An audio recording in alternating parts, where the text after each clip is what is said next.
Défense Mobilité.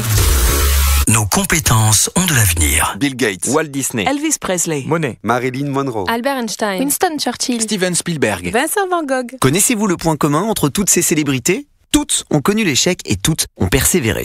Tomber pour mieux se relever, encore faut-il y parvenir. Perte de confiance, remise en question, réorientation. Dans la pratique, l'échec peut mener à des situations difficiles. On ne le souhaite à personne. Eh bien, si, en fait. Nous sommes en 2017 et les échecs n'ont jamais été autant valorisés qu'aujourd'hui. Pourquoi et comment ?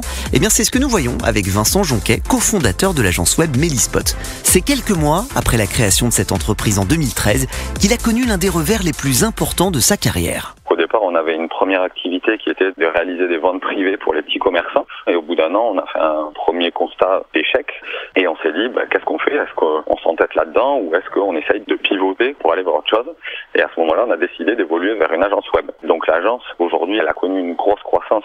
Pour le coup, on a fait d'un échec un succès. Mais pour en faire un succès, il aura fallu rebondir rapidement. C'est une des clés de réussite de la vie de Vincent Jonquet. Il y a une première partie de déception, évidemment, mais nous, en fait, on prône plutôt la réactivité et pas le fait de s'enterrer dans une activité qui n'est pas porteuse.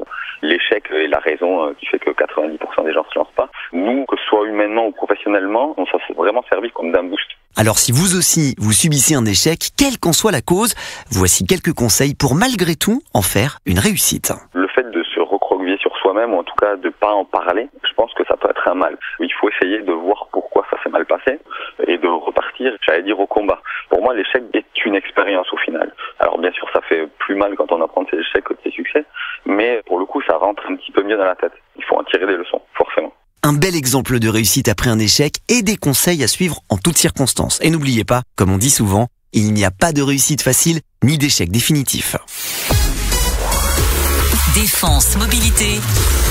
Nos compétences ont de l'avenir.